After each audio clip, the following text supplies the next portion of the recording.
The other day, you heard me talk about my ordeal getting from home from Boston after hosting the 2020 Living Legends Gala. And I wanted to say this event celebrated history and the extraordinary accomplishments of African-American men and women from the 18th and the 19th centuries in New England. And the event that I hosted raised $500,000 for the African-American Museum. It was so great. So wonderful. And I said it before, I emceed the event at the last minute when Anthony Anderson could not do it. And this is something, when I MC, and I do these, I feel so much pressure. I'm so nervous that I pretty much, I talk myself into just like, I get performance anxiety. And this was also hard for me, John, because it was last minute. They let me know the day before, and I flew in, basically had to go to hair and makeup. I usually do my research about an organization before I go and MC, so I know what I'm talking about. But I didn't know much about the organization. I didn't learn what it was, so I felt out of place. And the president of the organization, Miss Sylvia, came up to me and she quickly said, because I was like, can somebody just tell me, you know, what's going on? And she quickly said, because we were about to start, she said, you were the fun, then we give the history, you come back and you were the fun, and then we give more history. And then you're gonna do an auction, you're gonna help the auctioneer out, you just be fun. And then she walked off the stage. And I mean, when she said that, my head was spinning because I had this additional pressure because nobody knew that I was filling in for Anthony Anderson. And literally, they have his picture on the front of the flyer, and it said, Anthony Anderson gives side-splitting humor and laughter, and you'll fall out of your chair laughing. And he's done this for the past 4 years. So in each thing, I'm getting like this. I'm getting nervous and more nervous. And then they said, I just need a minute because I didn't have any jokes.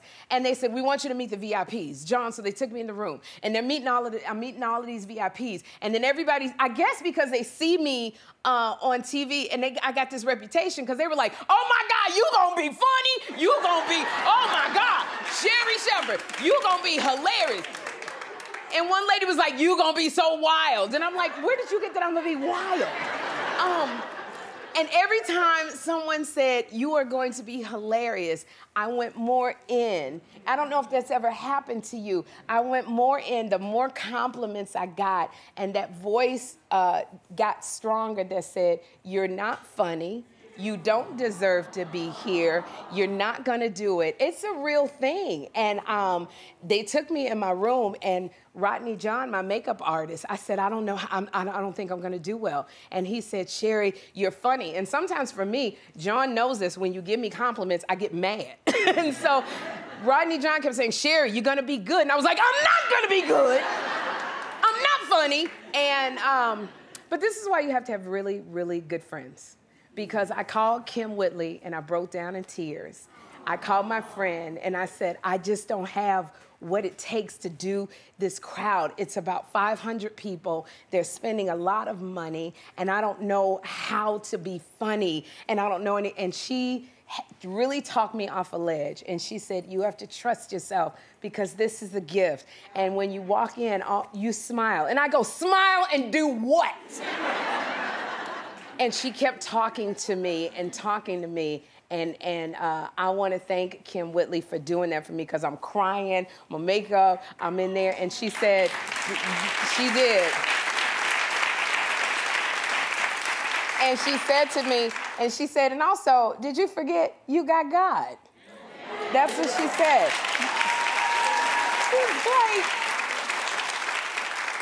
And so I went out, and one of the things I remember that Miss Sylvia had said was Abraham Lincoln. It was about the Emancipation Proclamation, that it wasn't really to free the slaves. He said that to the Confederate soldiers. It was to free the slaves so they could go serve in the army. But literally, he had said to them, you could have the slaves. They could go back to slavery. And I didn't know this. So that's all I remembered. And the first thing I said, tell me something. Wait a minute. Am I free or am I not free? And once I heard the laughter, then I was able to go. Something took over me that was not me.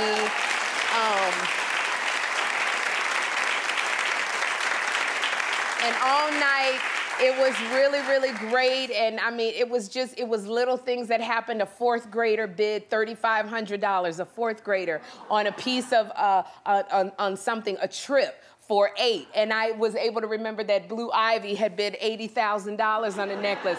So I said, oh, do we have another Blue Ivy situation? And then I made fun of her mom because she didn't know she was gonna bid the $3,500. And you know, and I told the people, you can't do an auction, you can't bid and put it on layaway. And it was just like, all of these jokes had coming, and the president came out on stage and she said, we want you to come back. So I am so thankful. And I just want to let everybody know, you can see somebody who looks accomplished in what I do up here and how I make you laugh. And I do believe I know it's a gift that I have, but we get nervous too. And those voices do come up that say you don't deserve it and you're not worth it. And you have to learn to quell those voices, or have somebody, sometimes when you don't believe in yourself, you got to have some friends who do believe in you and who can talk to you and speak life into you. And I'm very thankful. I'm very thankful, Kim Whitley, that you did that for me. And thank you, because you're one of my bestest friends in the whole world. And I love you so much for what you did.